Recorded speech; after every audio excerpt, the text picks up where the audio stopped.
Hey, Sia. Hey, Arthur. We're just setting up. There's a lot to catch up on. Just noticing. A lot of posts that I need to save over still, so give me a little bit. Be there in a second. It's gonna be a pretty long one by the looks of it.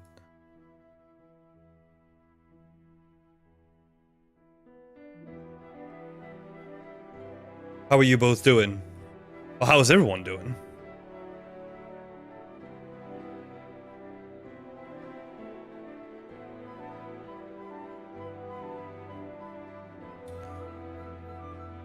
Four more to go.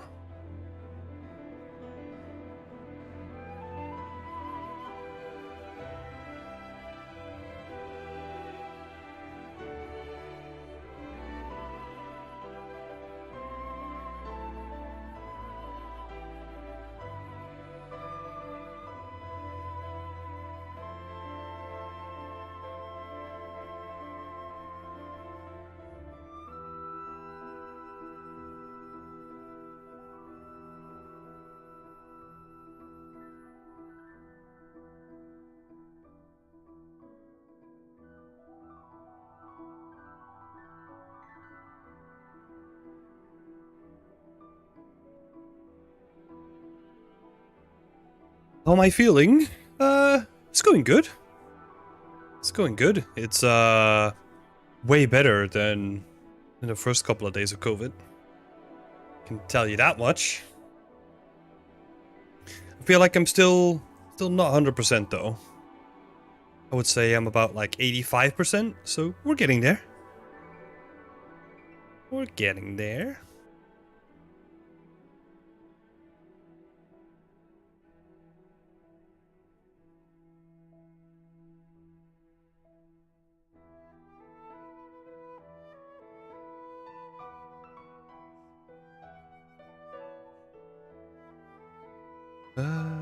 Let's have a look. 2 more to go. Let me switch over to something more interesting to look at. To the overpaint screen already, so you can see my face. TTT! Hello! How are you doing? Welcome to the chat. Arthur is doing pretty good as well. That's awesome to hear. So yeah, just chilling at work. Good to hear that you're feeling better. Yeah, it was pretty nasty though. Jeez. Especially the first 2 days was just literally doing nothing but sleeping. Just really tired. Still life from George.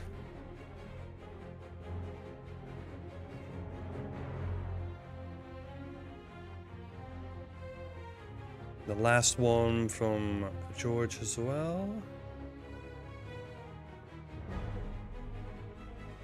Cinematic. Any ideas and feedback is appreciated. Just the composition.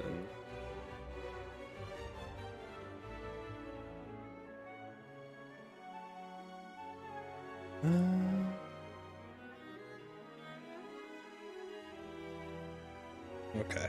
Let's just take the last one. George. Okay, that should be all of them. Devin G! Hello, how's it going? You were stuck in bed? Yeah, I had COVID. So we, my girlfriend had it first, because we came back, we don't know where we got it from, right? But we basically came back from, like, holiday. And my girlfriend tested positive first, and we were like, oh, maybe I'm lucky enough to avoid it, but there was no way. So I'll sleep on the couch tonight, and then we'll kind of separate ourselves, right? In the hopes that at least one of us could avoid it, but no shot. Too late. So yeah, what did we do? Like, we spent most of our time just like watching stuff and just chilling in the sofa bed. honestly doing nothing, you know? Just resting up. Not the worst thing, you know? It's also nice not having the pressure of having to go back to work at all, right? Because I'm freelance. That's been pretty nice. Let me just get some of this stuff in here, right?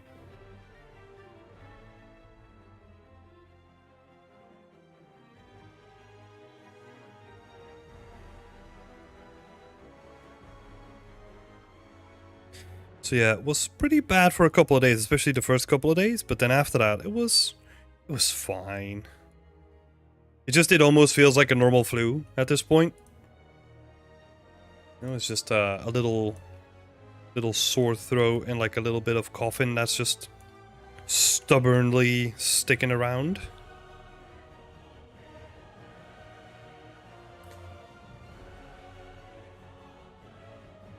Guys, feeling better. Thanks, Devin. Yeah, too close in proximity. Exactly. Yeah, it was tried, you know, but like the incubation period is not literally like a couple of hours, so yeah, tried in vain.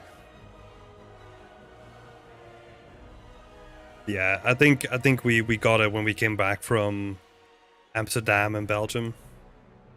Interesting, because none of like my parents didn't get it, or like none of our friends that we're aware of gotten it afterwards, so it's like, okay, we managed to avoid giving it to anyone else as far as we know.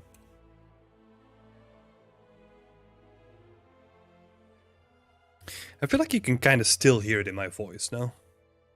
You must do. Like a little nasally, might still sound like that. So we got the garden. This has multiple screenshots as well. Just pick 2 of them.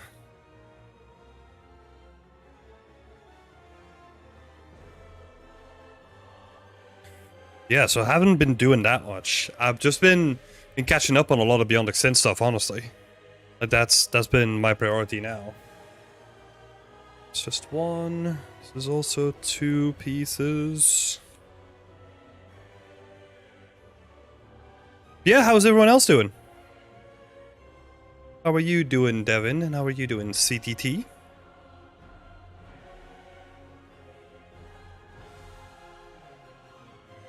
Epic music, Chase.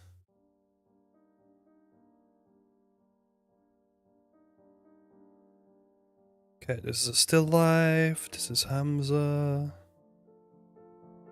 Did we miss someone? Yeah, Hiram is not in here. Okay. Get Hiram in here as well. No, he is. There's so many people. What?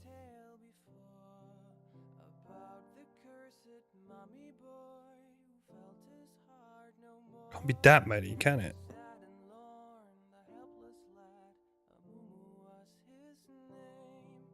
No, seems like they're kind of mixed up.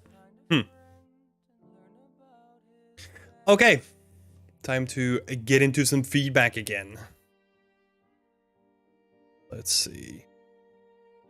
Double checking, that's everything. Yeah, looks like it.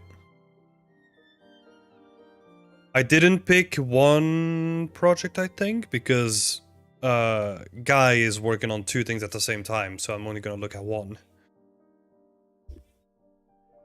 Alright, where's my pen? Where's my pen? New baby at home, trying to get some sleep. Still work. Busy times. Congratulations, though, on the new kid.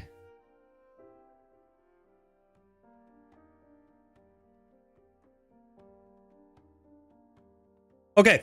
I'm just gonna take this in order that I dragged them in. Like, they're in no particular order anyway. So, let's have a look. First one. I'm not gonna have too much to say about this one because Alexander is doing a great job, as always. And honestly, for like the very specific stuff, I'm not that good anyway. I'll be honest. Like, I like the big picture. Let's have a look. Might need to fix up the lighting. He's struggling with the metals at this point.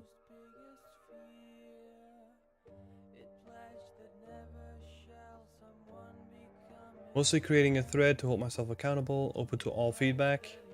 Yeah, honestly, like the only thing that I can point out on this one,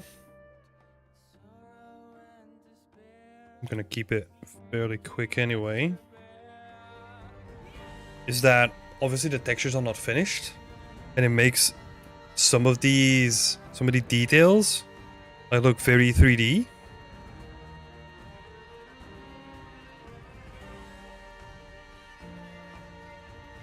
At the moment. Same goes for this, right?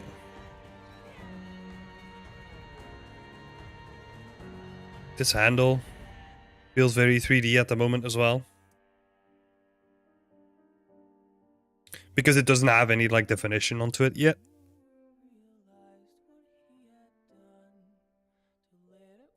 I think the rest of it is coming together quite nicely though.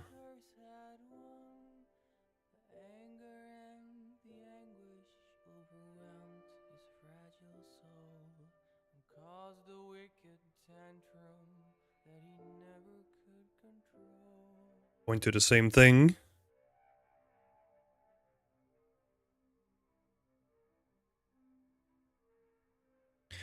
These kind of chips, like these small little details are nice. Already getting some of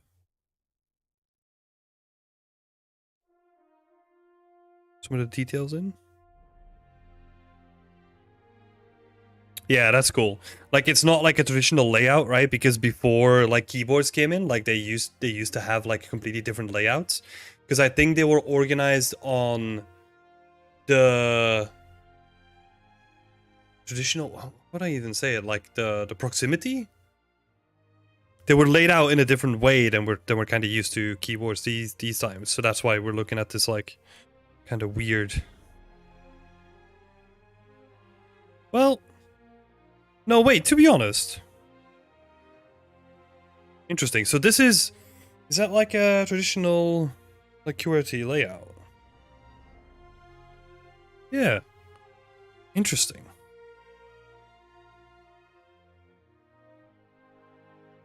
Let's see. Few references. Oh, okay. He uses a traditional QWERTY layout. Interesting.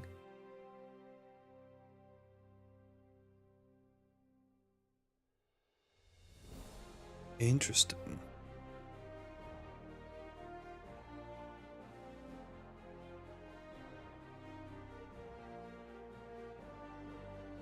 Nice.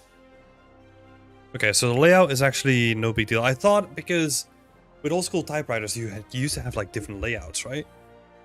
Hi ASM, how's it going? But I was wrong in this occasion. So if we're looking at the reference,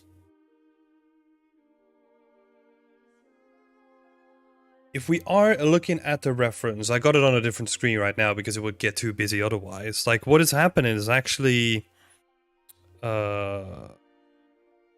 this bracket is actually coming out like a little bit at an angle, and it's also pushing out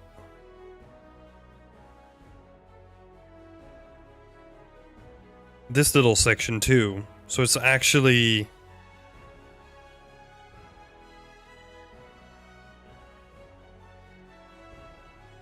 yeah, so this little handle is actually coming out at an angle. I'll bring it up just a sec so that you can actually see what I'm talking about. You can actually see here that this handle is coming out at an angle so that it creates a gap between what's here, and it's also pushing this little bit of metal out, which adds like a nice bit of character, you know? Slight mismatches where stuff doesn't line up, like for example here, you can see that this panel doesn't line up completely with this one, like all that stuff adds to it looking uniquely, right? And I think if we look at these panel lines,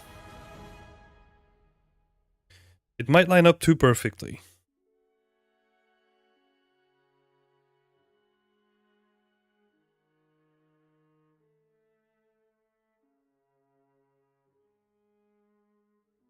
Too perfect. Maybe the same here.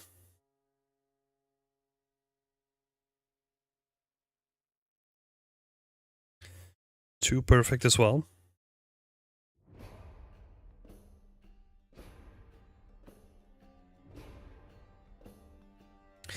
ASM, is the art submitted live for feedback? No, this is from the community. So this is coming straight from our community Discord where people create threads and then get like live feedback every Wednesday.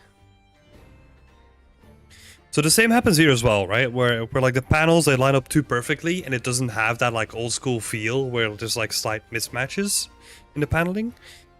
How would I do this? Gonna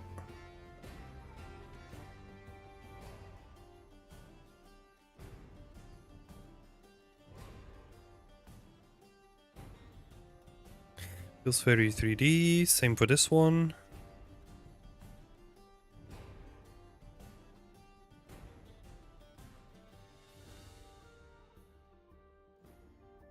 So yeah, we kind of brought this up, right? So that this thing actually comes out at like an angle.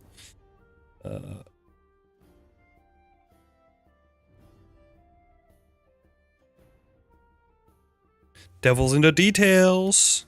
This is where this stuff like really adds character, you know? So like if we angle that slightly and have this little plate, what's a better name for it? There's like a specific name for those plates that has like a serial number, like a serial, I don't know, serial plate. If you have that come out, it just adds like a nice bit of character, you know?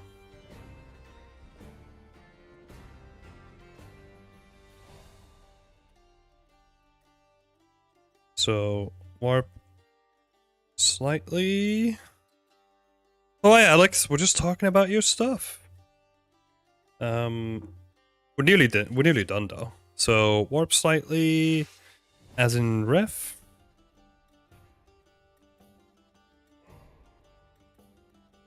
I'll bring it back up for you since you're here now. What I'm highlighting. Oh, you're gonna do that afterwards? Okay, that's fair enough. Yeah, because that stuff adds like nice bit of character to it, honestly. Yeah, cool. And just do the same thing for like a lot of the panels then, right? And then you should be good.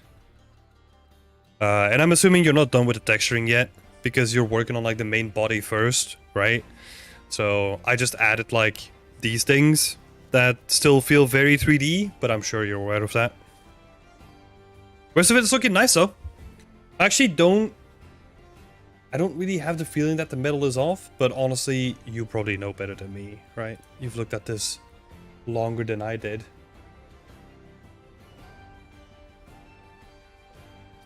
Probably depends on what reference you're looking at too. Oh, do they? Yeah, there's one QWERTY, one AZERTY. Yeah, but it's interesting because they're already like standardized then, right? According to QWERTY and AZERTY. I thought it was like even from before that. It's cool though.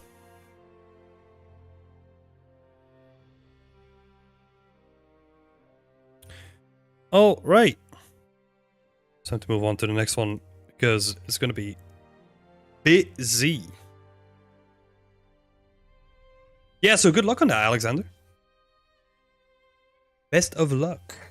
This is coming together really nice. I mean, as I said in the beginning, like it's no surprise. Like the work you've been doing is stellar. So this is gonna come out nice too.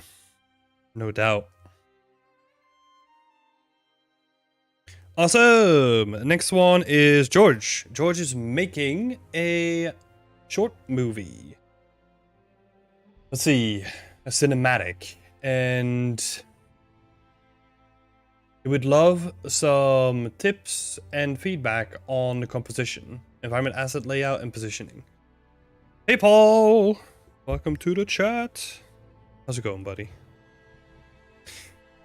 Yeah, so on the composition side of things here, the color is doing a lot of work already, right? So with a dark environment and having distant focus, you don't need to do that much to actually make it work. You don't need to like put like a bunch of leading lines towards it or anything like that. Because sometimes it's also interesting to find like a more artistic composition that kind of breaks the rules but still kind of works. And a cinematic like this is a perfect example of where you can do that, right? And so I don't want to give you like specific composition advice in this because I'm sure that you know about like all the basics, right? But what I will do is give you like broader advice on how to kind of like storyboard just a little bit, especially when it comes to like compositions, right? Now we can do that is by basically drawing these like smaller sections, right? So say we have this thing over here, and then you just like duplicate that like a bunch of times. And now what you can actually do is instead of doing it in 3D, we can actually go in and do like quick tests, right? It's like, okay, I want like this large sphere here. Maybe I want like a mountain in the back. The mountain's coming down, pointing towards the thing. And then there's like another mountain in the back here.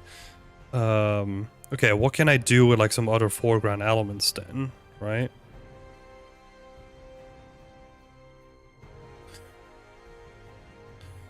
And the sketch doesn't have to be like great, right? You can do like very quick things where you're like, what if we do like a middle selection and instead of it we're doing like it's almost like the pit of a volcano or like the cone of a volcano or something like that, right? And then we'll put in some like strange mountains on the side. And doing this in like a 2D matter is going to give you like a way more control or like way more speed, right?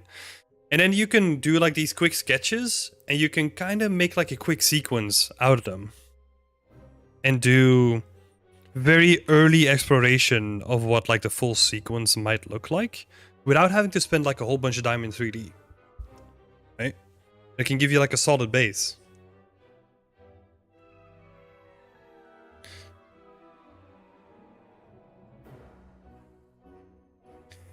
Because, yeah, we don't have to do everything in 3D, right? Just think about, yeah, the foundations, right? Like the rule of thirds is going to be important. Rule of thirds is always important, where we divide the frame into like 3 equal parts and try to put something on like the crossroads where they come together, right? And then the second thing that's going to be very important here is just like shape distribution, right? Where you put weight, where you're going to put like very heavy blocks of composition, and make it look more interesting than it currently does. And there's a lot of ways that you can look at it, right? Like what is striking me is that all these lines, they kind of go towards like the same thing.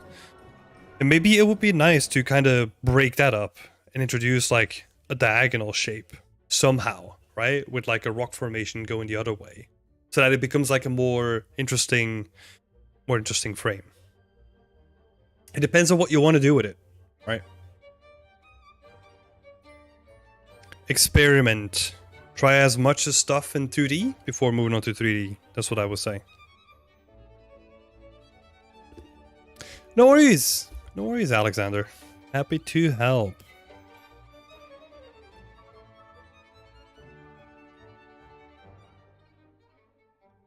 Let's see. So George brought up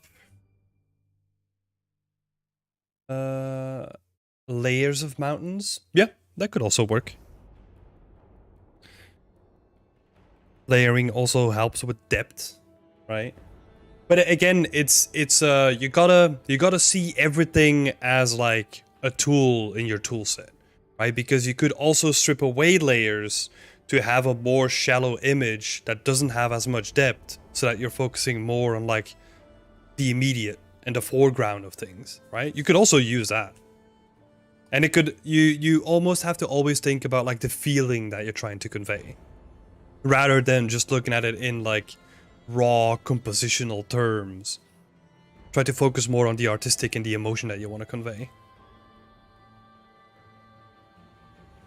And how the composition can affect that, right? Because you could almost in a way build up to a frame that shows this one element in a sequence of single elements by themselves, right? It could be like singular rock formations, and then you have like slow panning shots of like singular rock formations, and then it goes from like a single rock formation to like a single thing, and it kind of breaks up like the flow of things again, right? So it could be very interesting the way that you do it. Gotta think about it in like a very, yeah, fundamental way. So yeah. Emotion.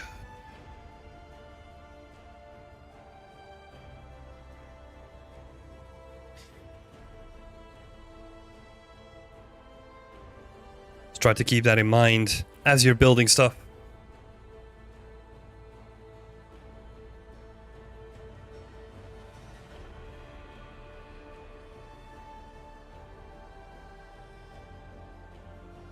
Aloya! How are you doing? Still on my way to prop art on breaks, writing my first scenario for a YouTube video. Awesome! Glad to have you back. Yeah, I've been doing good. Recovering from COVID.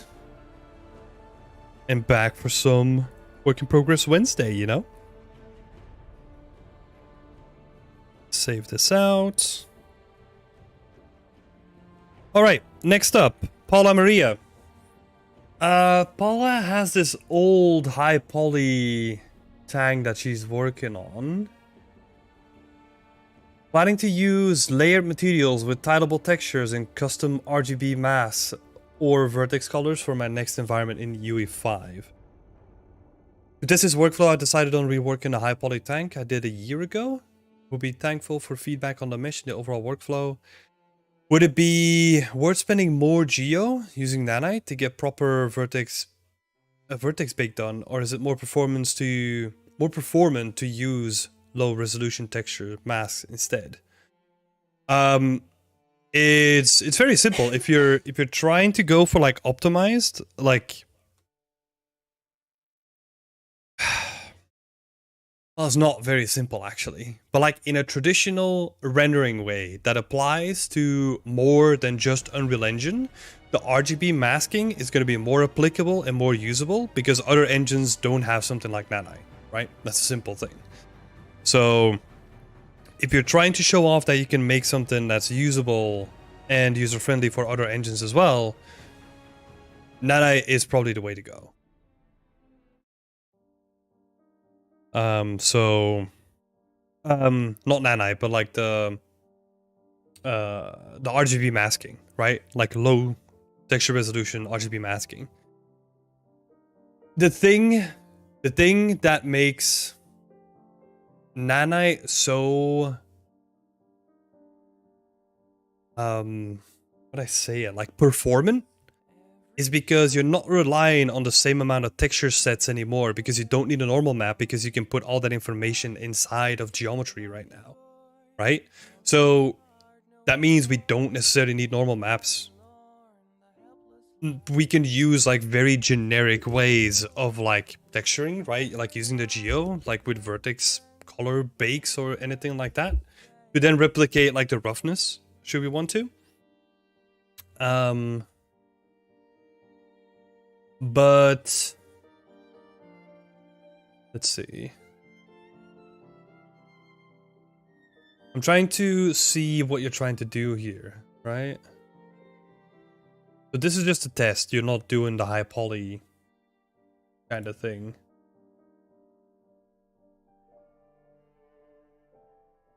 I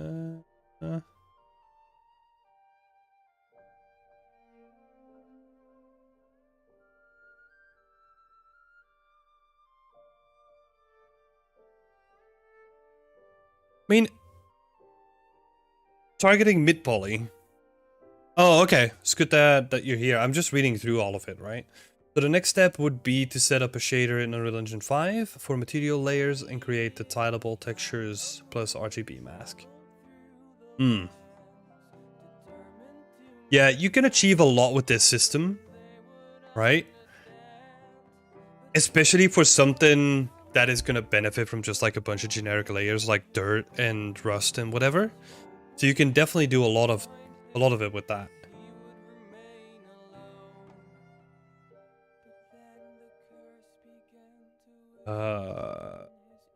To get a proper vertex color bake done, or is it more performant to have a low resolution texture instead? Yeah, so I would probably err on the side of low res textures, right?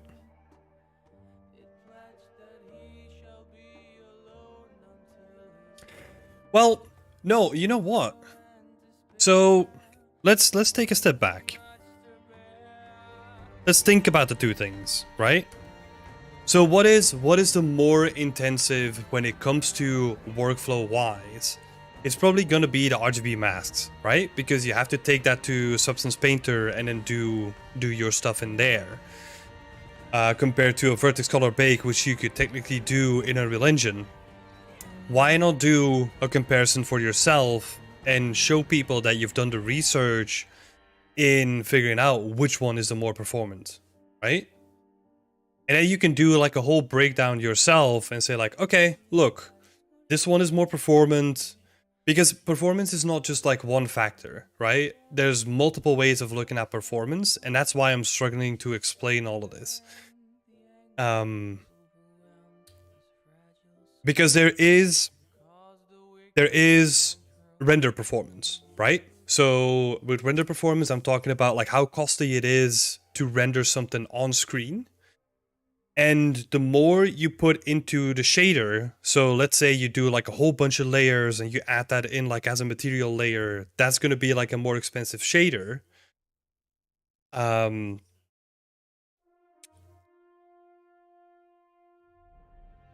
Compared to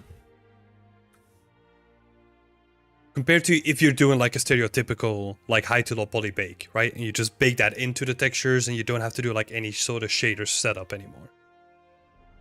But here we're talking about like a little bit more complex because you're also wondering about like the amount of polygons that you want to render. Comparing that with like just mid poly or maybe even like lower than you currently have it compared to nanite. If you're just using a, let's say 100k mesh as a mid poly, and then you have 100k mesh that you then turn into a nanite, nanite is going to be way more performant. Because nanite basically allows the whole nanite system is built to like basically split it up into tiny shells, to tiny fragments, and then it can optimize it based on where you're looking on the object itself. So yeah, there's no competition there when it comes to rendering the polygons on the screen, right? But yeah, that's why it makes it such a complex topic, right?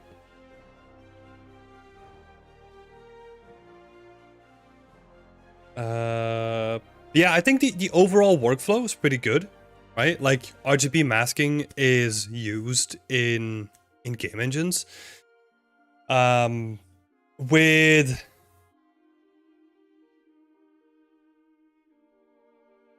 I'm thinking about like this big tank, right? Like usually if you're doing like a large, very unique kind of thing, you probably have to spend like way more time on getting it to look good with mid poly and like RGB masking and like a whole bunch of stuff on top of it. compared to just like straight up textures and maybe like multiple textures, right, for the same thing.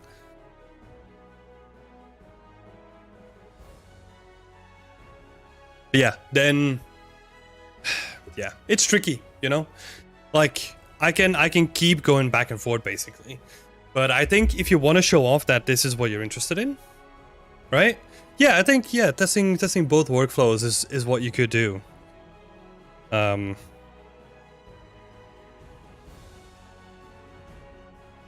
then also show that off on your portfolio, right? Is you have the final render, you're proud of how it looks, and then do like a breakdown where you compare like one workflow compared to the other, and then see what you're gaining on like the rendering front and what you're gaining also in like memory allocation, right? Because I started looking into like the vertex color compared to RGB masking, right? And vertex color is always going to be cheaper compared to if you're pulling in like textures, no doubt. Like it's cheaper to store that data in like the vertex color. No doubt about that.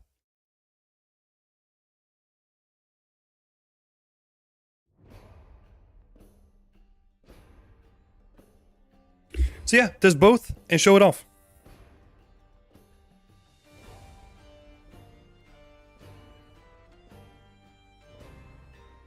What I will say, just as a last thing, because I saw the poly count here, right? You're dealing with 193k triangles on like the full tank.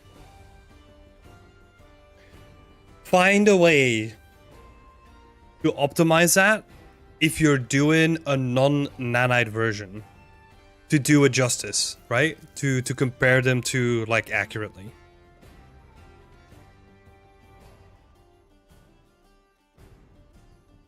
So yeah, non-nanite, optimize mesh.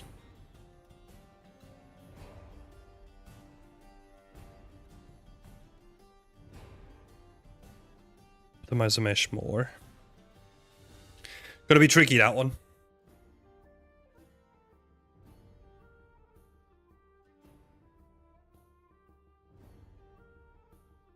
Create editable textures, plus RGB masks. No worries. Yeah, let me know what you find out in the end as well. Because I'm also experimenting with some of this stuff myself, right? In my medieval environment, where I'm comparing RGB masking compared to vertex color on very basic meshes. So yeah, good luck to you, Paula.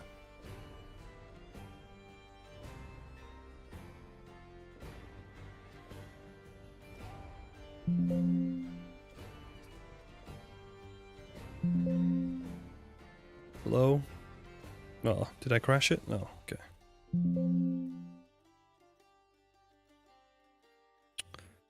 Might have done. Whatever. Will do, thanks a lot. No worries. And yeah, if you ever need any more help or any like explanation on all of this, just tag me again as like a feedback request and I'll talk about it more. If I can help at all. Alright, next up. It's gonna be a weapon, so this is gonna be a quick one.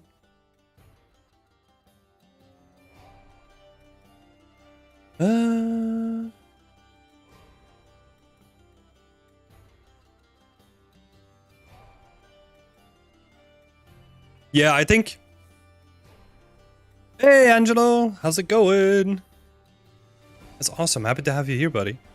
So on this one, we're looking at a rifle that guy is making for like a college project. And Tim is kind of nailing it on the head in the thread already. Tim is saying, be careful with combining all the panels into one object. But what gives a thing its life is where you can see like tiny bits of like separation and like where you can see like how something is manufactured is doing a lot to add to the believability of something, right? So yeah, I would 100% say like the same thing and try to split this stuff up into like as many pieces as possible. Or like, well, not as many pieces as possible, but like how many pieces are needed to make it look like this gun is actually composed of different parts. Another thing that I'll say, so first point is split into parts, right? Like tin. Tim feedback.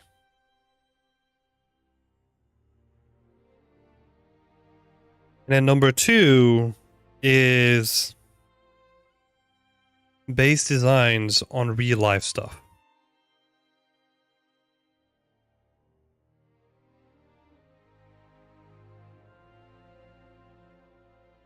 What I mean by this is, even though you're making, and this counts for environments as well, right?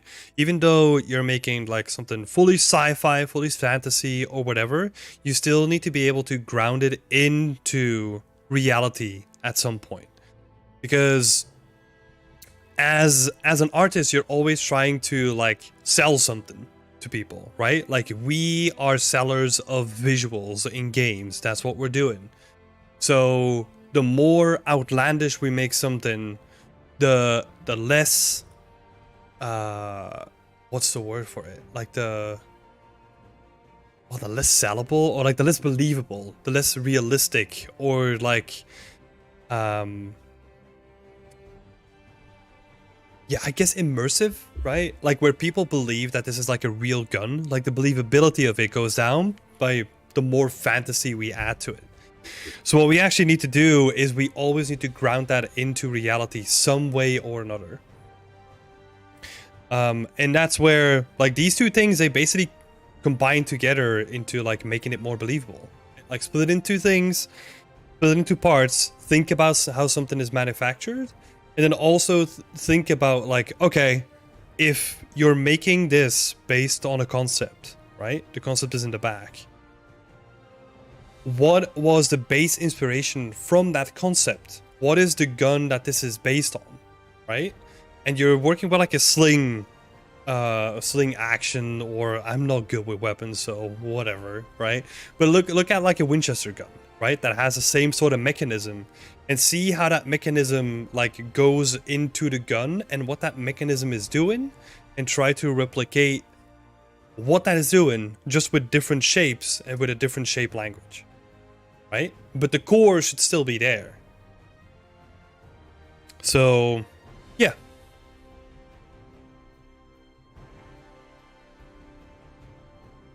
Always lean on real life. Yeah, awesome, Sia.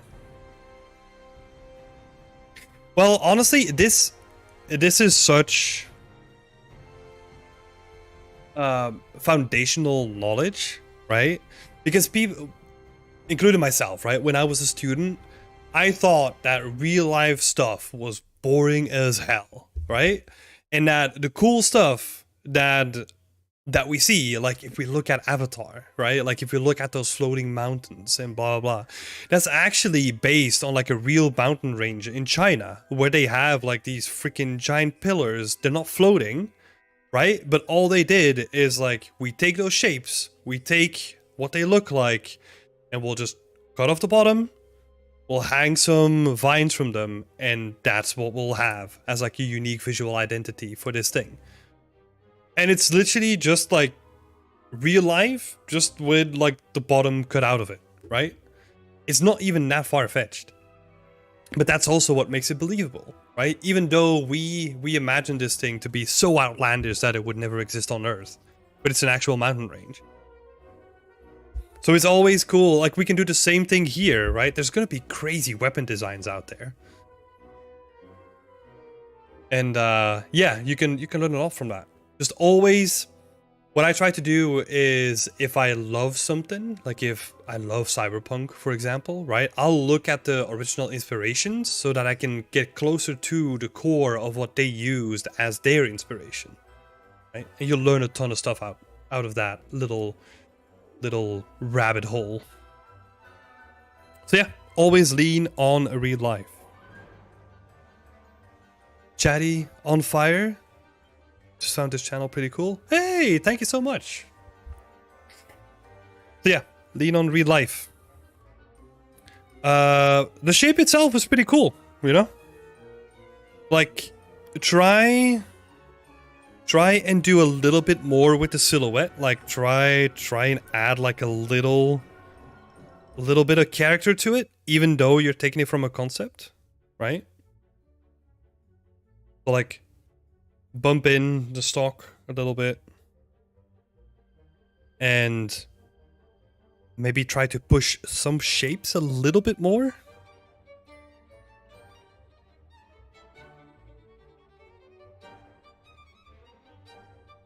Like for example, this section, right? Maybe it would be cool to push it out a little bit more so that the silhouette of the gun stands out more.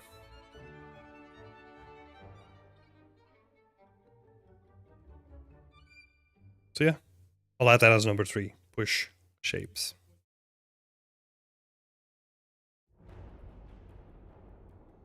Dunk, dunk, dunk. Nice. Good luck, guy.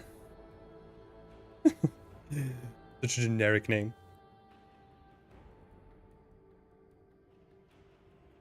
Okay, let's get this out of here. Next up, Route 1.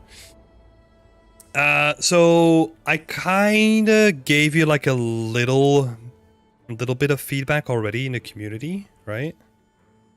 Gonna see. Route 1 is working on a little God of War diorama.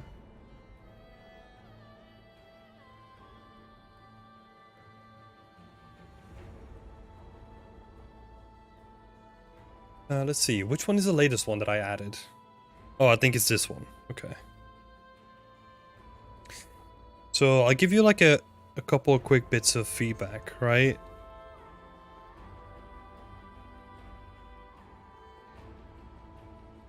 There's this thing that happens when we sculpt something and then we get to the texturing stage and we're almost afraid to show the sculpt that we had because we cover it with so much stuff on top of it.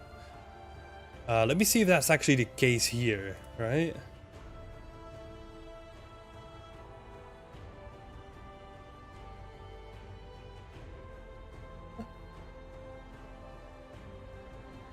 Water. But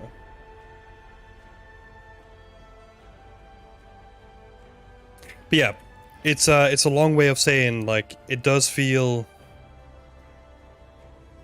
It feels noisy.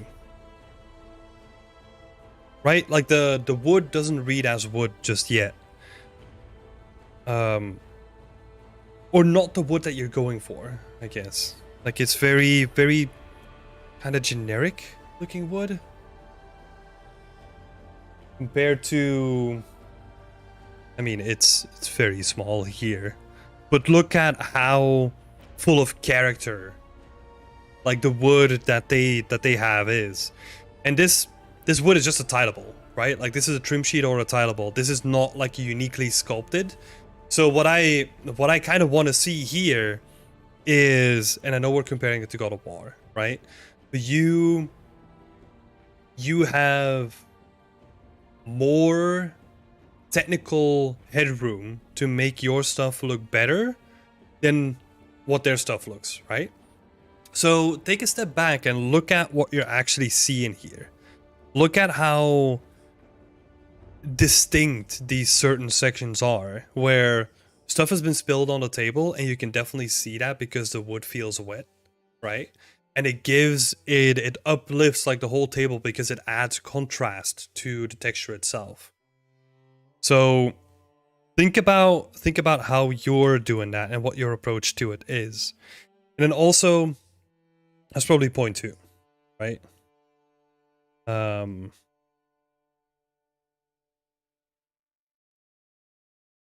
Roughness variation.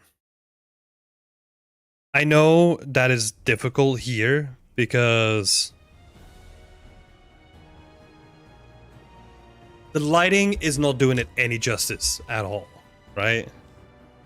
Like, it's not really showing anything off. It's just like a stereotypical like substance painter lighting. So It might be there, but we just can't see it. Might also be a thing.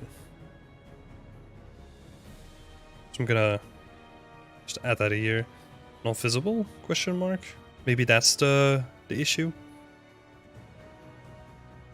Angelo is saying, yeah, I don't see any asset-specific texture information. Examples given: edge wear, some curvature highlighting, roughness imperfections, more pronounced, specific bits and bobs. Yeah, everything. I'll probably write it down as that, right? Like feels noisy / generic. I think generic is actually like a better descriptor here, because it doesn't. This is like a table that is gonna be in the back of some MMO tavern in the dark. You know, like it's not a special table. It doesn't stand out like by any stretch of the imagination. And I think you can do something cooler with that, you know? Like, Angelo actually brought up a good list here. Like, roughness imperfections, curvature highlights, edge wear, that kind of stuff. I think some of that stuff is happening, right? Like, you can kind of see, like, a slight color deviation here on, like, the edges. But, yeah, it's not enough. Also, watch out with the color variation.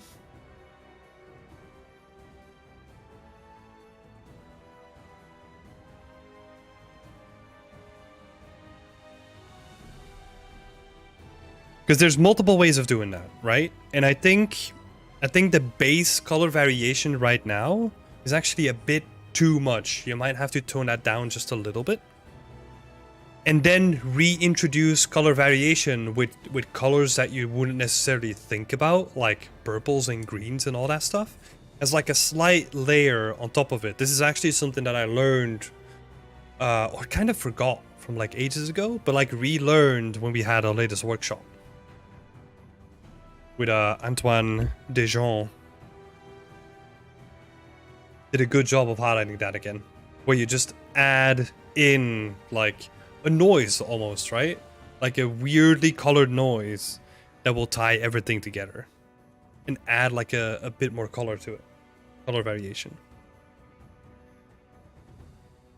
But you gotta be very subtle with it. That's the key word here.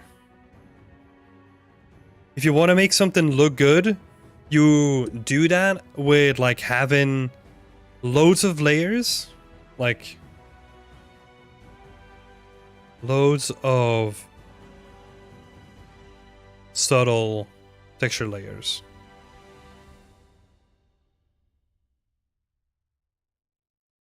That's how you make something look good.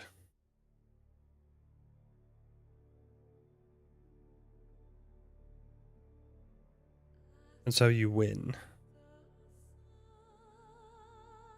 It's not about doing the base, doing the color variation, and then being very, very brutal, right? It's... you gotta do it in like a more subtle way. Small note that roughness imperfections is tricky when it comes to wood, because it's not very specular typically. Yeah, but I think it's you're right, by the way, right? But you can also push it, right? You have like an artistic insight where you can kind of push the contrast between the two to whatever you feel is like needed to bring out the life in wood. Because there is, I mean, this is an eternal debate, right? Like it's always the same sort of argument, just the subject matter of it changes. It's what is realistic and what is artistic, right? There's two camps in that. But yeah, still, great shout, Angelo. Thank you so much for that. And the lighting setup, yeah, I mean, the lighting setup is not helping the case here, right? Not by any stretch. But yeah, subtle, a lot of layers. Try to move away from generic feelingness. Roughness variation is definitely going to help here. And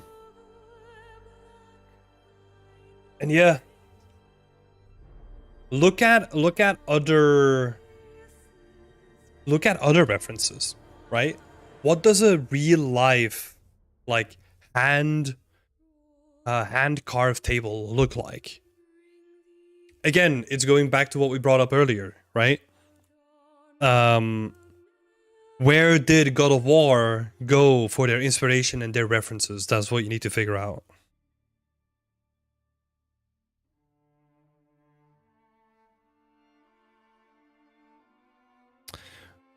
Antoine, heyo! Just talking about you. Adding like a subtle noise layer on top of everything. With to tie everything together. That was a very useful tip. Playing Overwatch. We're just done Route 1. So yeah. Moving on, we got Andre Kastman. Andre is working on an awesome looking old school TV. Currently working on the high poly part. Let's see. Focus tomorrow will be the cables. Then I'll have to look some more into the base stand among other things. Cool. Yeah, I mean, it's a high poly, so I'm probably not going to talk about it too much, right? The only thing that I will say...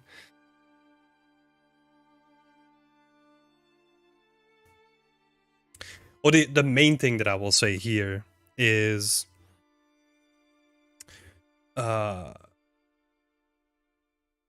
bring... You gotta be careful with these sharp edges, right? Like these ones.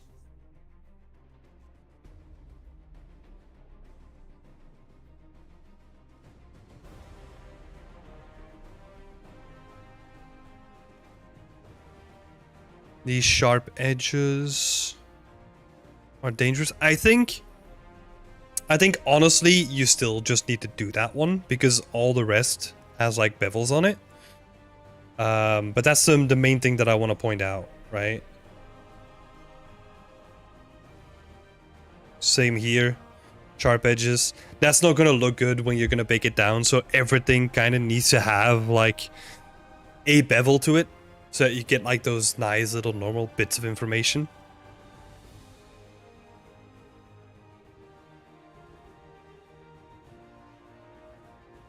Yeah, the overall shape. Very cool. Very interesting prop as well. I'll show you the original.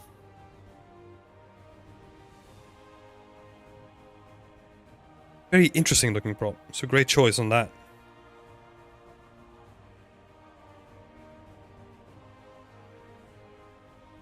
How are you all doing? Yeah, I'm doing great, Antoine.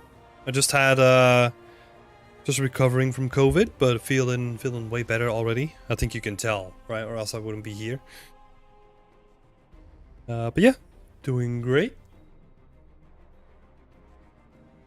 I think honestly that's the only thing that I wanted to point out on this one.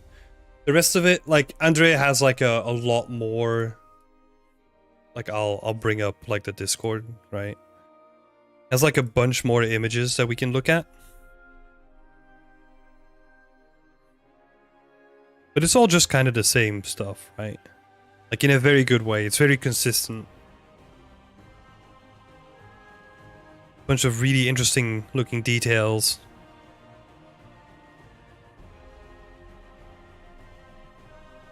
Yeah.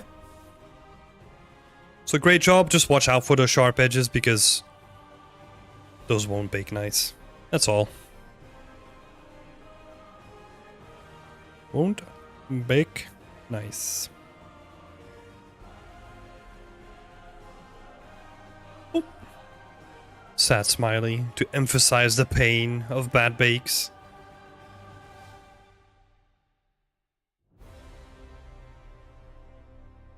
Quick one. Let's move on. Mr. G. Mr. G is working on a cask, a vintage butter churn. Very cool. Very unique prop again. Great choices, by the way. Awesome choices.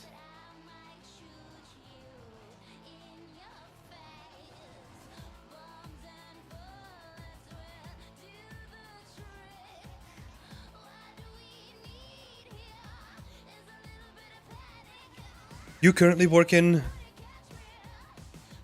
on the high poly again. The first pass was kind of just me working on this prop very quickly. On the textures. Oh, this is you, Mr. I didn't make the connection at all. So sorry. Even though it's right there. The first pass was kind of just me working on this prop very quickly to start working on the textures. Interesting. So now I'm going back into ZBrush to work on the high poly to capture more of the actual prop. Yeah. What I will say as well is try to make more of the actual geometry that you have here, right? And usually when I say that, it's focusing on the silhouette, right? So, let's make sure we do this.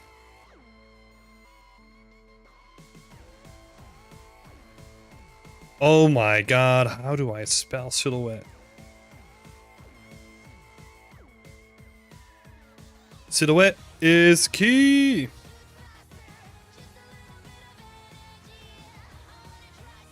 Or king. Kind of forgot to draw a key there, but hey. So what that means is... And you have it in your reference, right? So every one of these little planks here, you can do so much more with it.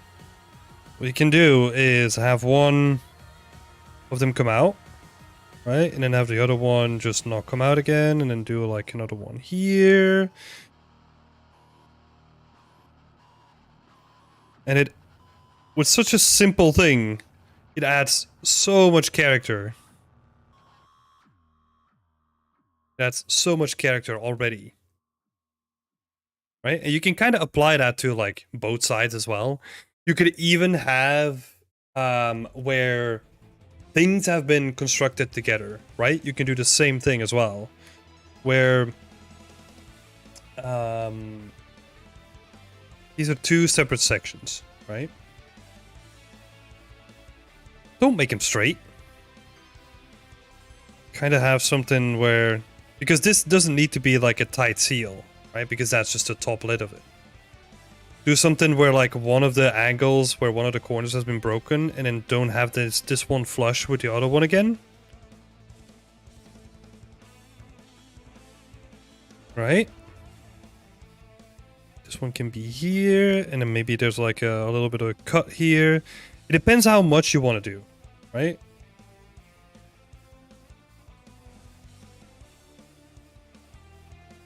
You can give it character, you know?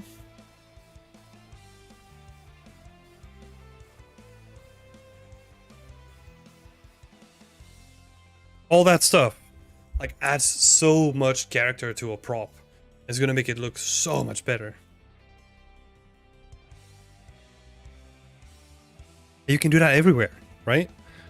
Like these splits, they're watertight. Don't make them watertight. Maybe this one has come loose a little bit, you know? And then this one is kind of watertight again. Right? You can play around with it. Like, think about like how things are being constructed and then deconstruct them partially, right? So that you show that, hey, look, this is being in use. You know, this has seen some stuff. Like, people have been churning this butter for like ages in this thing.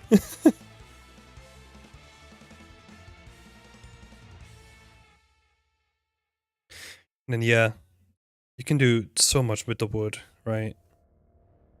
Just have like a little... Because you gotta think about how this stuff was constructed as well, right? Like, most of all of it was like hand-hewn wood or was handmade. Right, so nothing's gonna be perfect. And I know it's very tempting to make everything in 3D perfect, right? Because it's just so easy to do.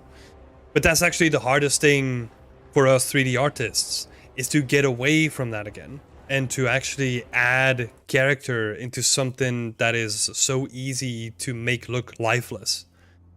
If that makes sense. Sounds so ominous when you say it that way, by the way, but hey. It is true though. Look at that. Just from those little silhouette touches, gives so much character to it, right? I actually had it like that in the original and then decided to combine them all back together. So I'm working that back into the actual prop to have that character in there. Hell yeah. Yeah. Add it in there. Add as much character as you can. And also, you got some really good ref here, right? Use it. Like, you can see that this ring has been kind of moved and it's showing like the wood that hasn't seen like any dirt or anything in like ages. Cool little detail. Add that in there. Like, that's perfect. And see here, right? This is what I was talking about, right? You can see like two kinks, like where it's wood, so it's not gonna be like 100%. Use that. Translate that.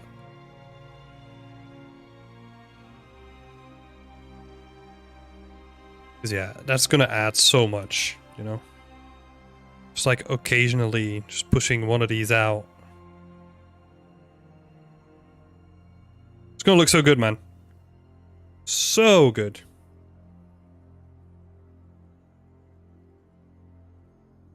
Right, but I think you get my point. I'm gonna stop drawing now. Yeah, this is cool. I think you're doing it here. Also the top, don't make it straight. Right? It's almost...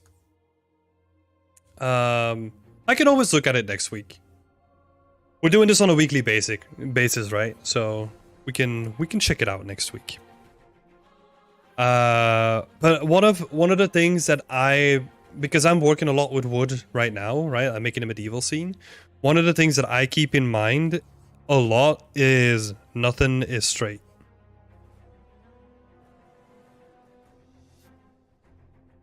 So everything has like a little kink. Everything has like a little malfunction. Nothing is just like a straight beam onto a straight beam, right? The beam is kind of curved and then these beams are kind of like protruding forward. Like everything is kind of off. So nothing is straight.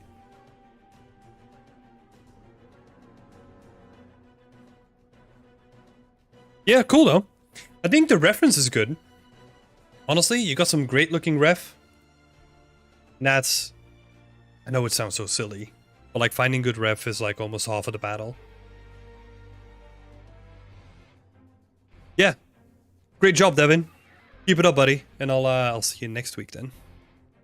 And then good luck at the dentist too.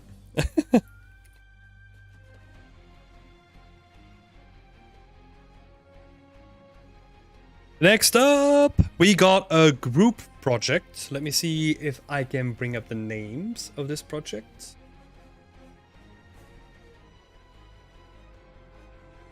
Dr. Dubs, Tarek Taylor, and Silverfang are working on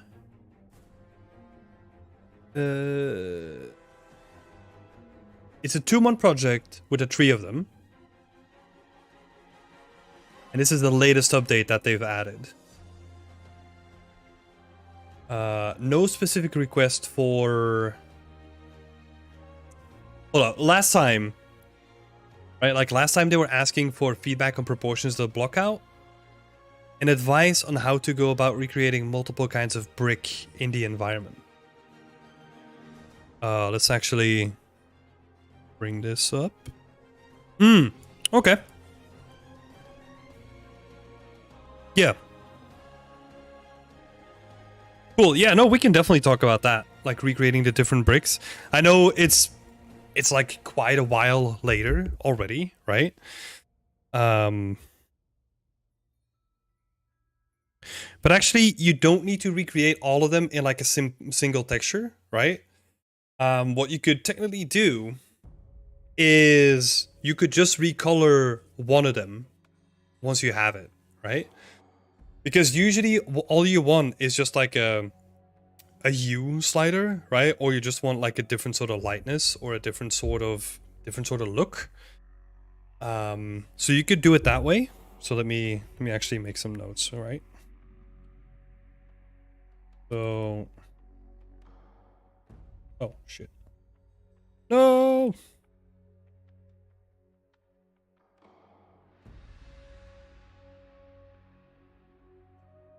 Let's make sure we have both of them again. Yes. Hi, George! Sorry for the late reply, buddy. Welcome to the chat.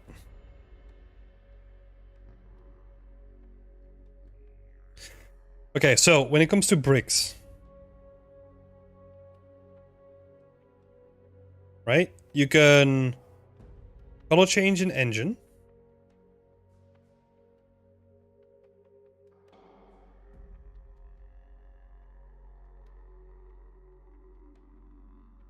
This means if you're doing it in engine, you probably have like a...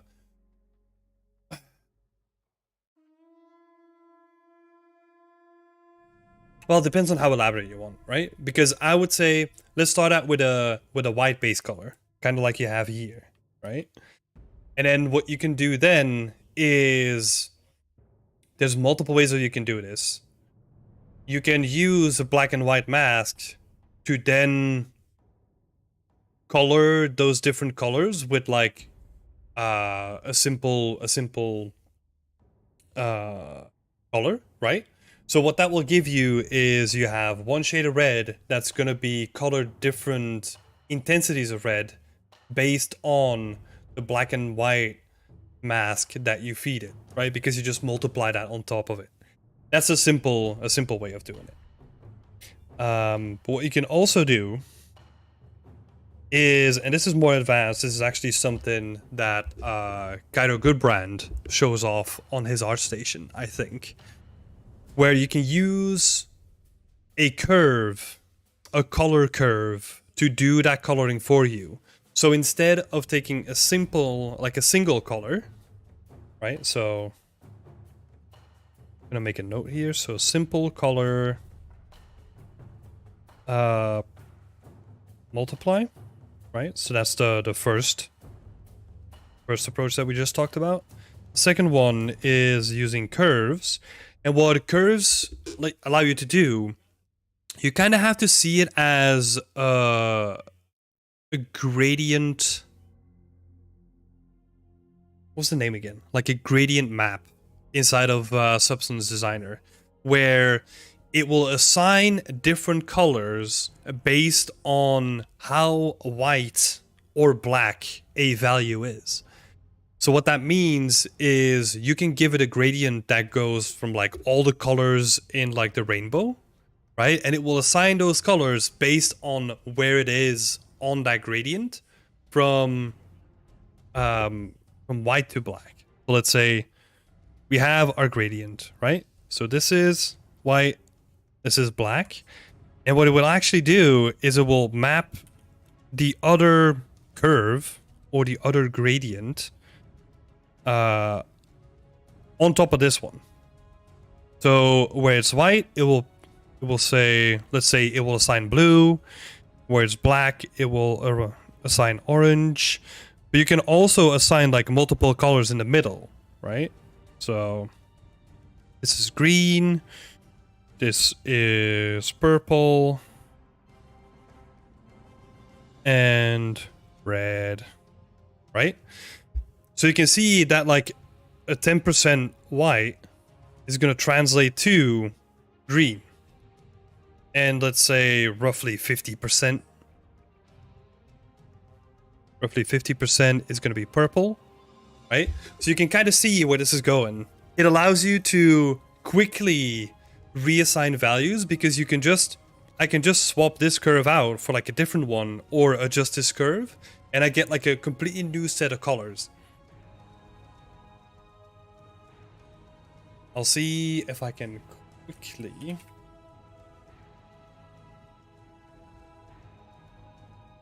quickly show this off on Cairo's where is it? Gradient mapping. Shout out to Cairo for doing this. Always appreciate people sharing their work and like how they do stuff. So you can kind of see, this is what I mean, right? You have the curve at the bottom. Oh, my silly face is in the way. Let me squish this over.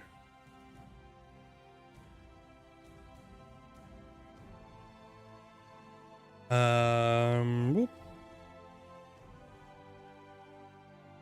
Yeah, so you can kind of see, like now he's changing like an individual color on that curve, but actually if you go to the beginning, like he can assign different curves, and because the gradient, like the hieroglyphs is using the background, they use like a gradient, it will map those colors to that gradient. And then by simply changing like one of the colors, you get like a new look. Right, so you could use that same trick as well if you wanted to. So let me shrink this junk down. Curves. But honestly, the simplest way might be to do what you're doing now, right? Is you have one texture set for all the bricks, and then all you have to do is change the albedo or change the base color texture, right? That's like a very simple way of doing it. Like, it's very manual, it's very simple, doesn't require any setup, just gets you there really quickly, right? That's a simple way. But there's some fancier options should you want to approach those too. The issue is, it's very manual and also very destructive, right? So if you're using these other base colors, like let's say you have a different dimension of bricks, you have to create like an entire new texture set for that.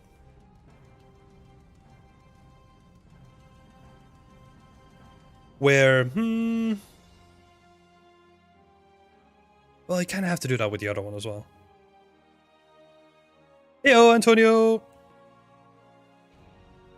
That's not gonna change that much. What was the other question here from the team? Feedback on proportions. Yeah, I think the proportions are looking good, honestly. One thing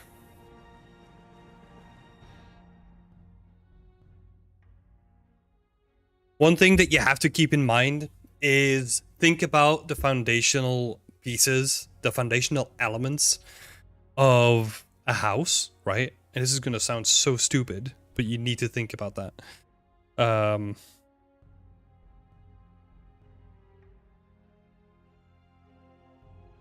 Foundational elements of a house to make it believable, right? Because that's what we're after again, right? We're trying to sell visuals. So what that means is usually these windows, they have like little brick trim that goes like this. They might also be supported by a brick trim here. Right? And then, yeah, I mean, I think this is work in progress, right? But like the shutters are going to be attached this way. There's also going to be, at the edge of the building, there's going to be a drainage pipe. And that drainage pipe is going to be like attached to the wall. And maybe there's like a little section that's kind of wonky. Right? Also, this is a random tip. I'm not really seeing it here, am I?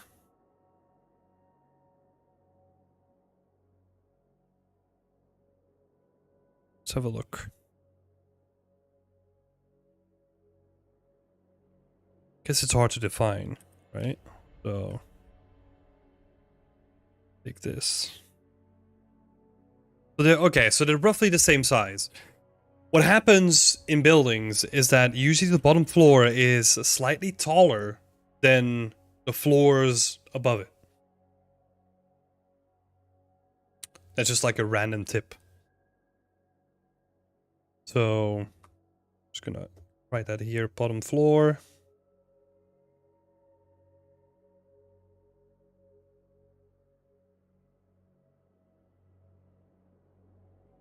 Installer. Oh no. Let's do a separate. But yeah. Let's continue with the foundations, right? A lot of these houses in the UK, they have like one of these alarm systems, especially if they're shops. And they're gonna be like running around here. But that also adds like to the believability of like a space.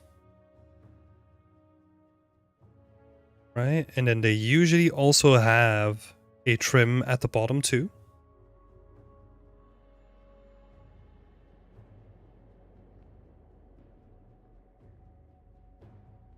And there's probably like a bunch more stuff that you can find, right?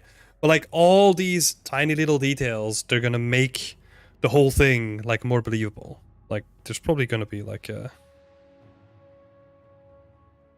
briefcase, like a post box, right? There's gonna be like an alarm bell here because this looks more like a residential area, right? And that's how you're trying to sell realism, right? So you need to add all those little things in there and try to do that as early as possible, right? From the block out, try to get that stuff in there as quickly as possible because that's gonna make it feel real, right? And that's what you're trying to do that here. So you're already moved on to the textures. Might be an indication that you're not thinking about that stuff, and it's worth thinking about that stuff here. Look at what makes a house real.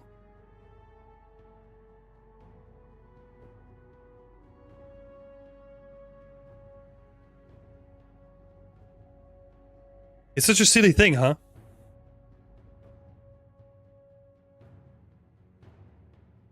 I told you it was going to be silly.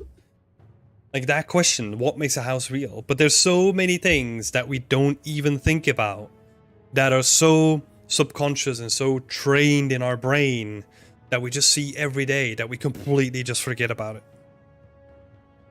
And it's that mundane stuff that we don't think about is oftentimes like the most important things because they're so relatable to us.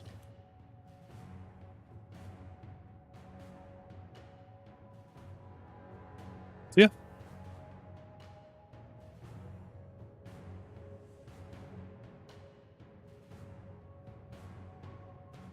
If you have all that stuff, then the building's gonna be looking like way better. Good luck, team!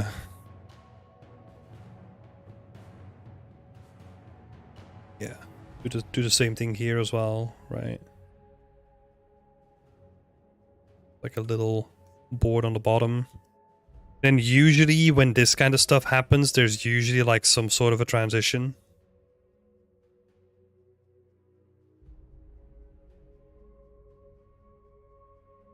Same with the window as well, right?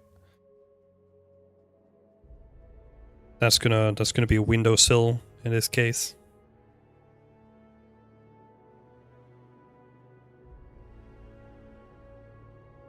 Yeah. Thinking about these transitions is always important. Especially in world building. Right. Good luck. And sorry for like the late reply. I know this is like almost 3 weeks old at this point. Sorry about that. Cameron!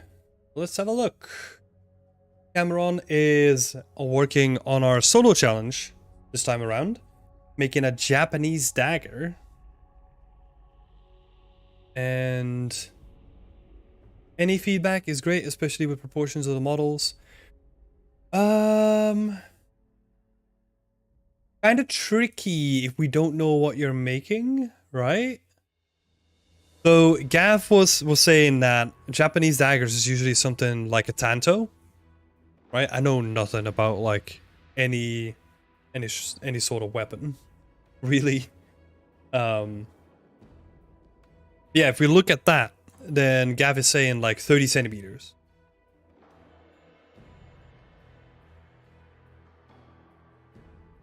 So yeah, something to keep in mind. I mean, we don't really have anything to measure it here with, right? What I will say is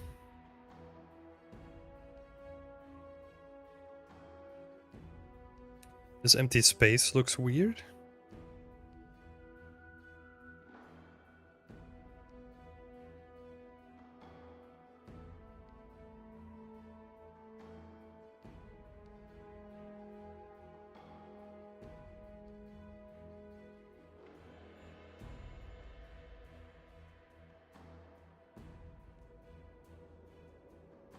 Just gonna add missing reference and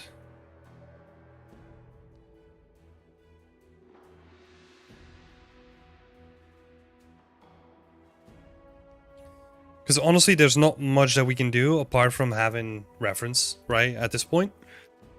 So, and I don't, honestly, this is partially my fault because we gathered the reference, right? Or like Scott did. So I could potentially look up the reference if we go on the site. But I kind of forgot to do that. So maybe I'll give some extra feedback like after the stream or tomorrow or something like that. I'll need to have another look at this. Thanks for participating in the solo channel, so Cameron. Like, I'll see if I can help you out a little bit more than just this empty space looks weird after the stream. All right, Generius, next up.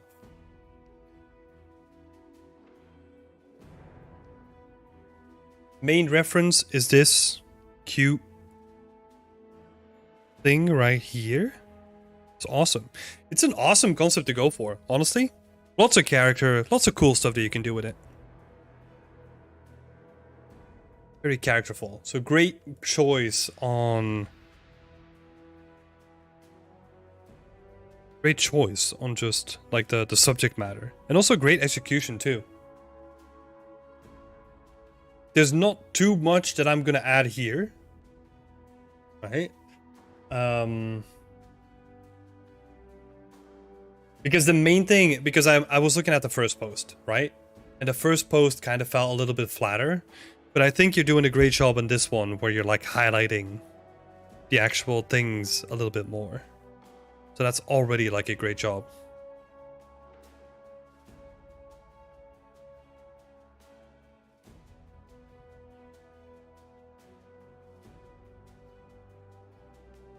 Nice highlights. Let's take a closer look.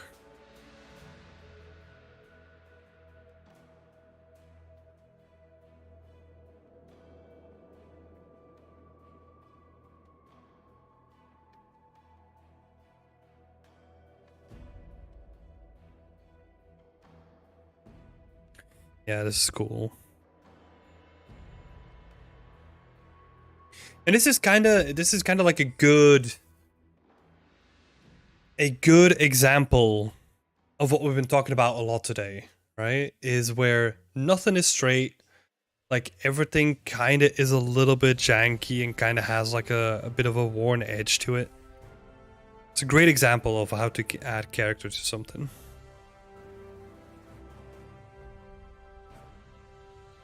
Because even this, right? That's not straight. It has like a little bit of a kink in it. This is not following the same straightness.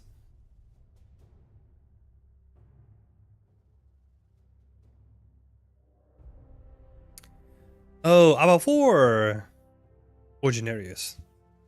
I recently added a sticker to the Mac and not sure about that, to be honest. Oh, this one you mean?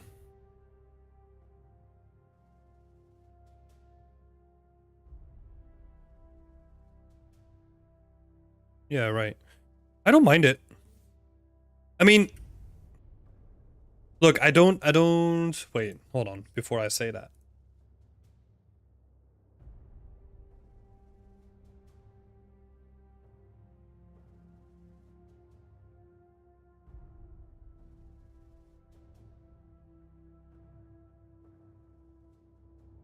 Yeah, I don't mind, honestly.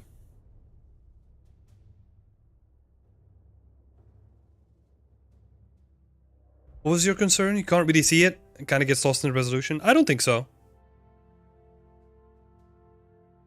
I don't think so.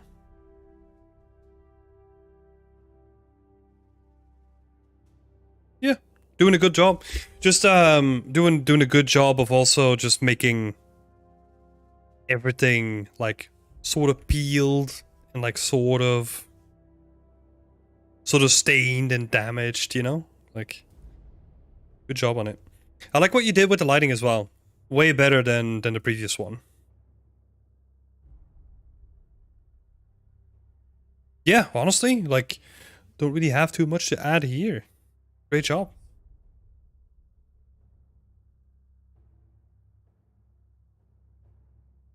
Just like it much more. Yeah. Good job. Ready for posting, I would say.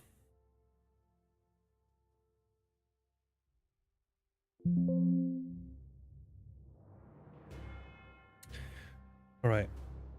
Got a couple more. Hey, thank you so much for posting it, by the way. It's, yeah, I don't really have too much more to add to that one, you know? It's just looking good. First time using UE5 for rendering as well. Yeah. Awesome. Great job. I think, yeah, there was some stuff that I wanted to point out before, right? Before you did the update. But you've corrected almost all of it, you know? Because I was going to point out that, like, the keyboard was on the same angle as, like, the keyboard holder and all that stuff, right? Where it just lines up in 3D. But you've honestly done a good job of just getting rid of that stuff yourself. So, yeah, great job.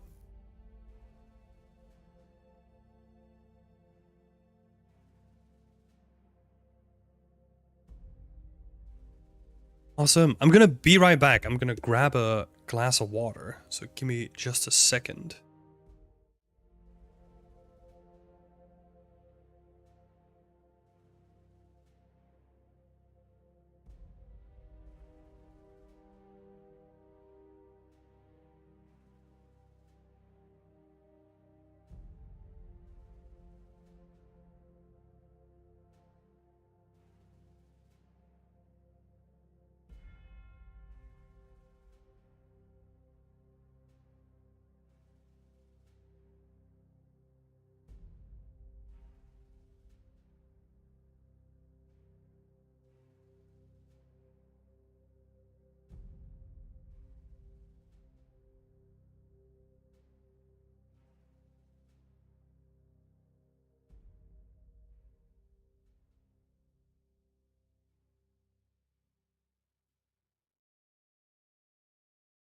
All right, we're back.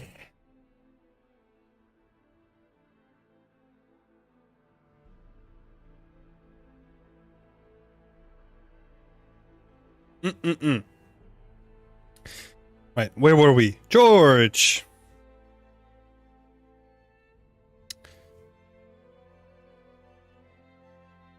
Really like the non-straight line of metal of the metal piece. Yeah!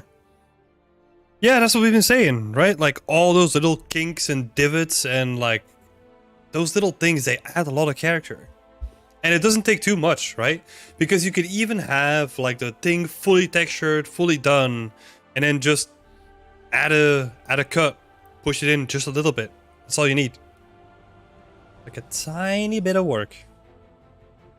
They can do so much. Really underestimate. Like a lot of people really underestimate the power of just like a little bit of movement. Alright, George, let's have a look. Nice looking still life, man. Nice one. Let me read what you're doing with it.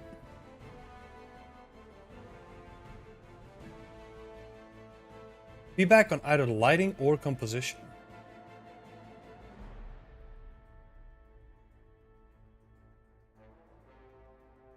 It's very traditional, you know? Like in a good way. So I don't think I would technically do anything about like the composition and the lighting that much. I think the main thing that I want to say, or kind of stands out, like in a weird way, is oh,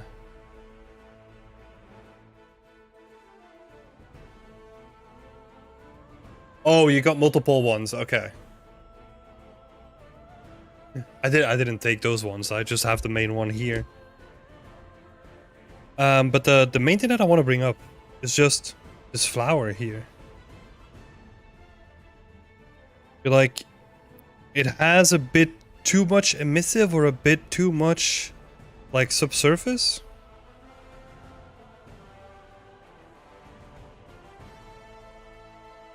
Surface scattering or emissive.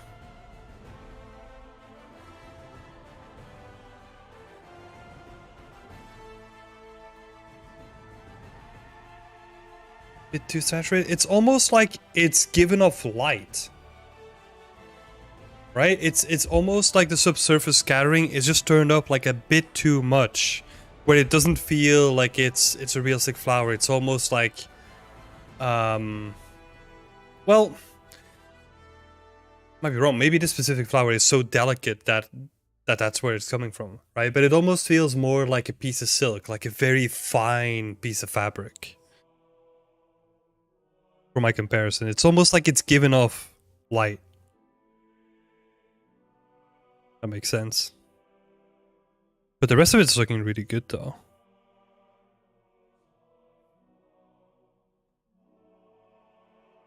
That's honestly the only thing that I can say about this picture. That's the only thing that really like jumps out to me as like being like, ugh, I don't well, it's like it's like too much of an over exaggeration of my reaction, but it's like the only thing that stands out as feeling like 3D, right? That's the only thing that jumps out. I'm glad you understand. Let's have a quick look at the other compositions, right? Because this one, wait, let me bring up Discord instead. Where are we at? This is the main one, this one we just looked at. This one as well.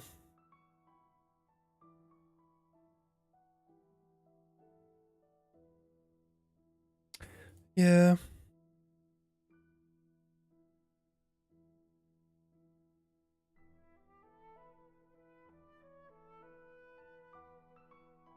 That one is interesting.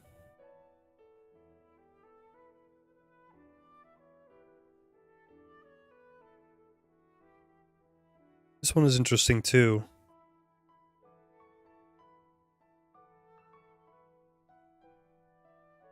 The other ones, like this one and this one feels more like a portfolio presentation render, right?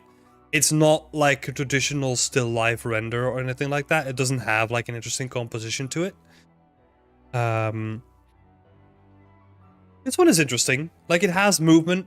It's more dynamic shot. And it kind of has this like contradiction of like movement, but then also death at the same time, right? So there's kind of like this contradiction that's happening, which is pretty cool. Oh, the violins is one for presentation. Did I not read properly?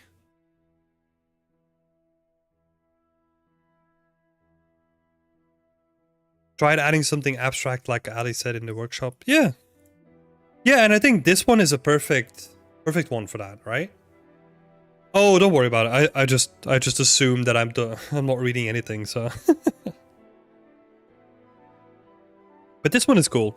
I like this one. And then this one as well. Very interesting. Maybe here, because if you look at like traditional still lifes or like very traditional paintings, right? They almost have, it's off-center. It's very heavily weighted towards one side. So maybe you can do the same thing and not have it so central, but have it to the side instead. Something to try out. Yeah, I think you've nailed this one, honestly. Like, this is almost one that I've seen, like, lying around and, like, lying around. Like, hung on a wall, right? Like, in like a gallery. Pretty cool.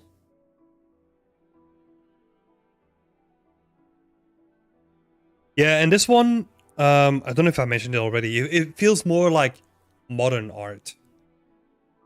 Has like a more modern twist to it. And I think that comes more from just because it's just one subject matter, right? And maybe the photographs that I'm looking at these days is oh, for this one you created a new one? Okay.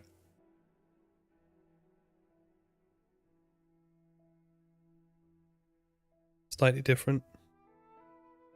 Oh, that's this one then, right?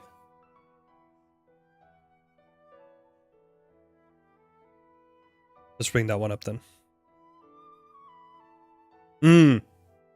Yep.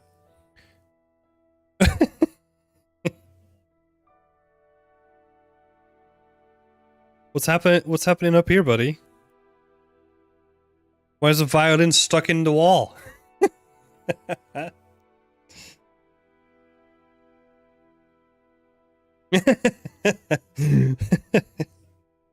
It's art. Yeah, it could. I was kind of debating that it could almost be like an art piece, right? Where it's like merging with the wall itself. But no, what I was saying about the modern art thing, right, is that this is almost trying to like characterize like one single object. And it's probably because I've seen like a lot of photography that does the same thing, where they have like some sort of a composition and just one person walking through the frame, right? And it's like a very personal, intimate. And this is almost like the still life equivalent of like that modern trend that I've been seeing. I don't know if it's a trend at all. But that's the way that it feels to me, right? It doesn't have that like very staged, captured appeal of like a still life in comparison, right? If still life was like the course assignment. Very cool stuff though. I like this. Very cool. Oh, George is saying that as well. That the violin is clipping at the top. Yeah, that's cool. Oh, also, Otto George, hi.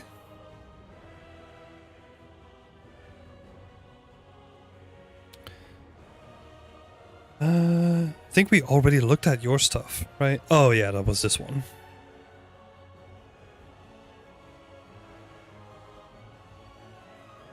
Wait, let me actually close some of this stuff down because I can't keep track. That one we already did. Paula, we already did.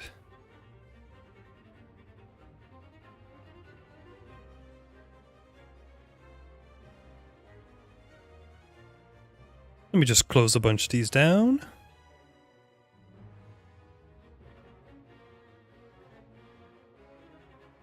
Oh yeah, and thank you so much for bringing it up, George. And thank you so much for asking feedback. This is cool. Alright. Couple more left. I don't want to make it too long either because still kind of letting my voice recover a little bit, right? So we got 4 left over here. Thanks for your feedbacks. No worries. Happy to help.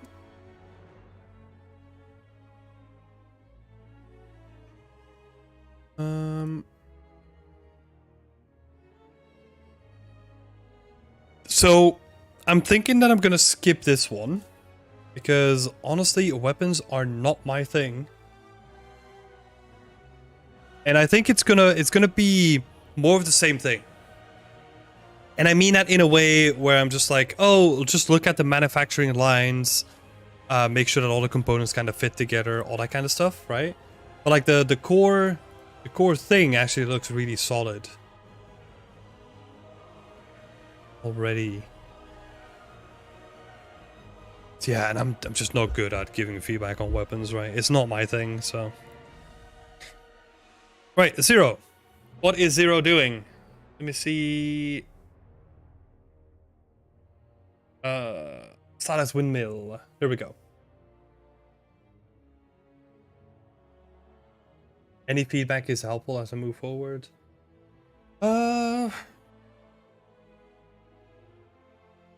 Intend to push the wonkiness and stylized feel in ZBrush, as well as play around with the scale of the house of the tower.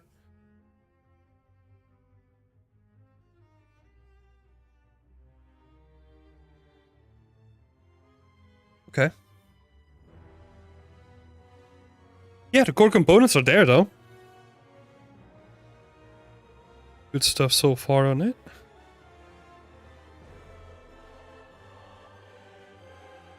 Actually, kind of like what you did with the proportions as well.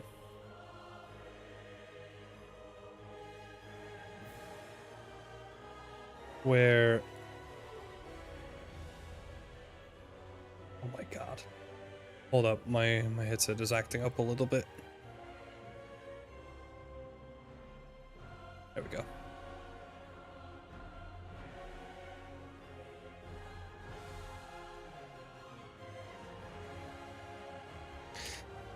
Where like you made this bigger than it actually is in like the concept.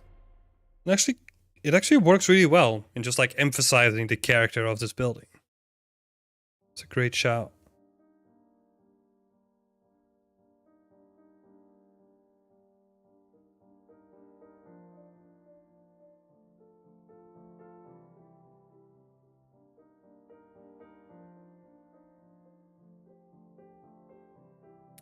Yeah, honestly, not too much more to add here. Because you want to push the wonkiness inside of ZBrush anyway. Not too much that we can say about this. Just looking forward to how it's gonna progress.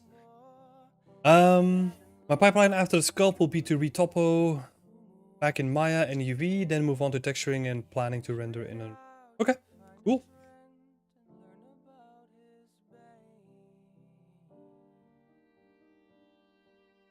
Cool.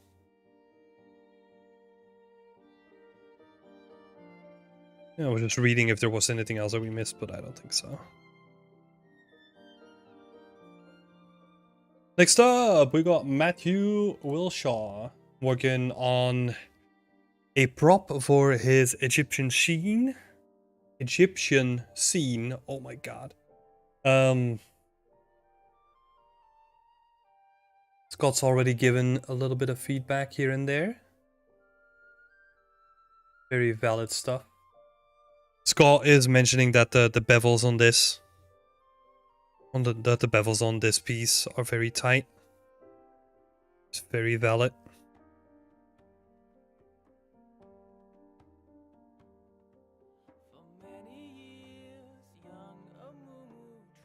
Tight bevels, especially compared to some of the other ones, right? Like I think the size of the bevels is actually quite nice. Most of the object.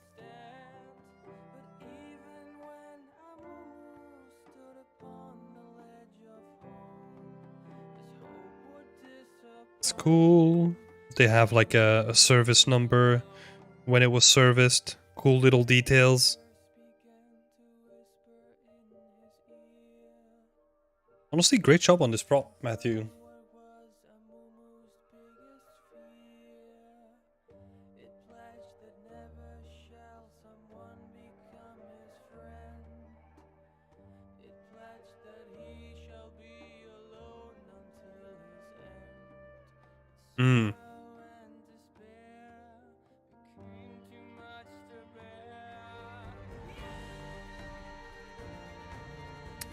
Yeah, Scott also brought this point up that this looks a bit too much like just a stamped splash.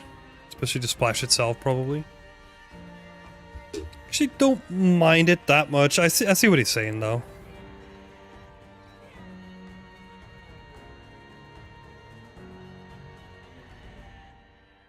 You would have to think about how you use this kind of stuff, right? Because you probably have like your two hands on the thing as you're typing, and they would probably like overlap. You would have like one of the palm of your hands here, one of the palm of your hands here.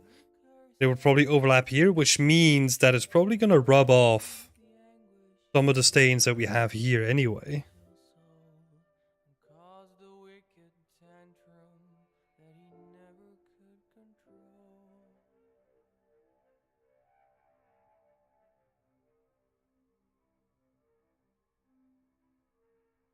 But honestly, that's more of like...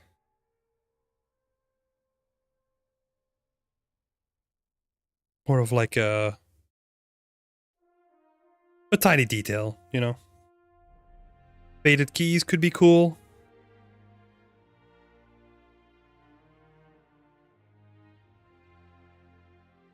Like rubbed off keys where like it's just a dot in the center where the light is coming through. Indicating that he's a gamer. Not necessarily that he's a gamer, but it could be cool. Spacebar could be worn as well.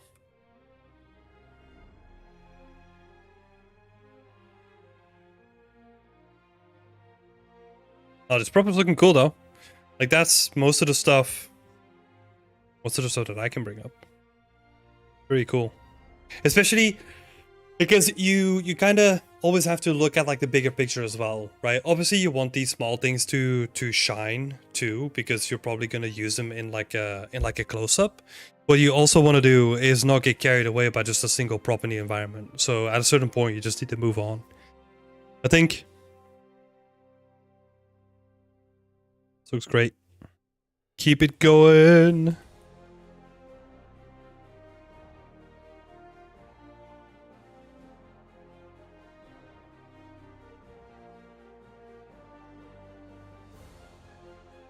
And the last one here, it's more about lighting.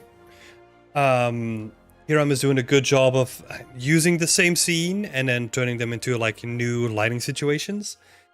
For this one, he is inspired by this picture.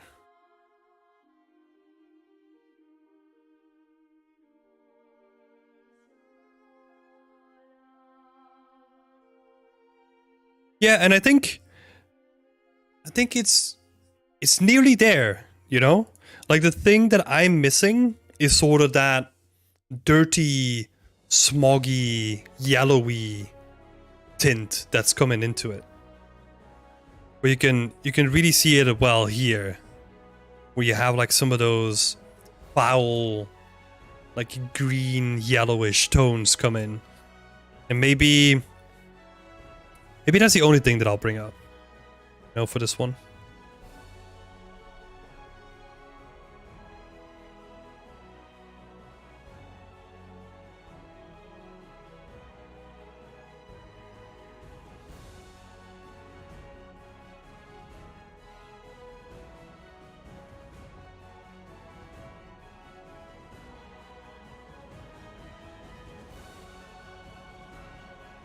Yeah, honestly, the rest of it was good, you know? Just looking at the real light. Yeah.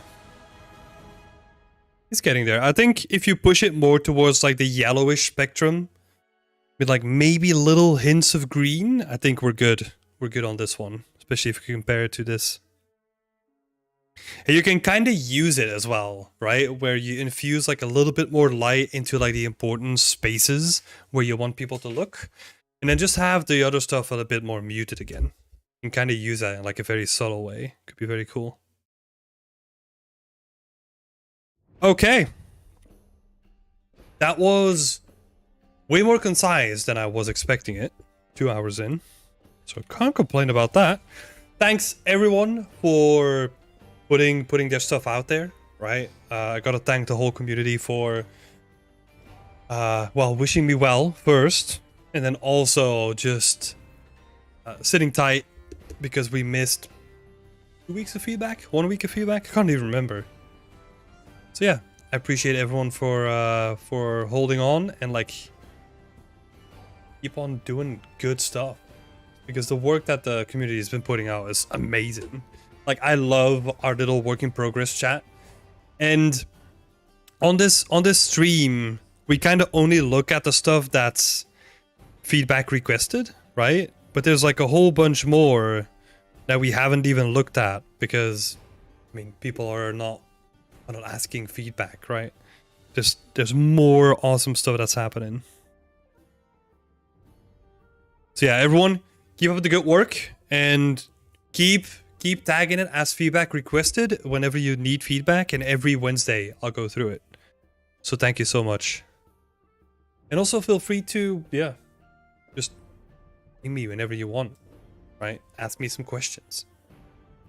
All right, I'm gonna move it over to... Let's do this one. Hey, Paul saying, well done, everyone. Hell yeah. Well done, everyone. Keep up the great work.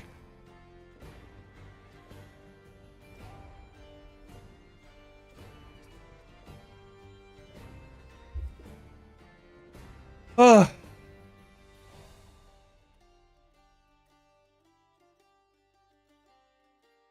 It's so silly, but I forgot how tiring streams are. That's so silly. Only 2 hours a year. To be fair, I've been working the entire day. So, working on personal projects. Like a workout? Yeah! Mental workout, probably. Yeah. Because that's the thing, right? Like with giving feedback, what I'm trying to do is I'm constantly trying to be like...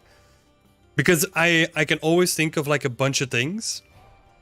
But what is important to me is that I can focus it in a way so that it becomes actionable for the people that are asking about feedback, right?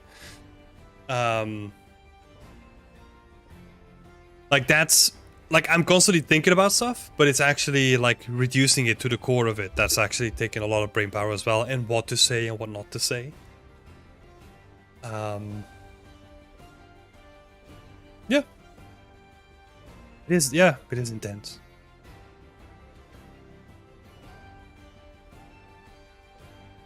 Two hours a year. Well, no.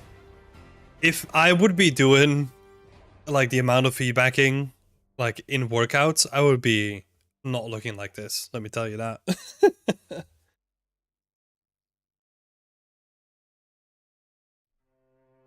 Yeah, that has not been a part of my plan.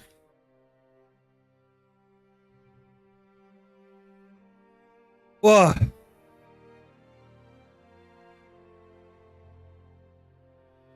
Okay, now I just need to save everything out, post everything out, and we're good to go again.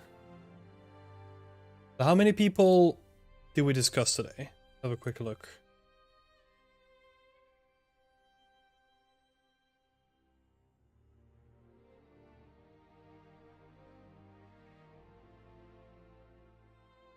Sort by type.